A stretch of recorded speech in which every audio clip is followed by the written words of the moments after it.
reverse single crochet stitch, also known as crab stitch. This is a great stitch to use for your edgings, and it creates this nice bumpy texture. So to work the stitch, we will, instead of working from right to left like we normally would, we are working in the opposite direction here, from left to right. And let me show you how it's done. So you hold the yarn in the back like you normally would.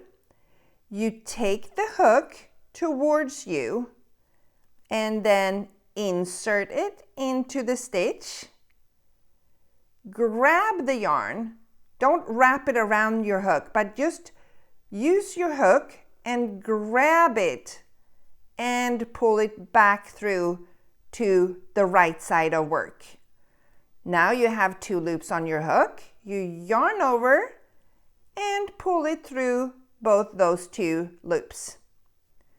So again, insert your hook in the next stitch, grab the working yarn and pull it through towards you.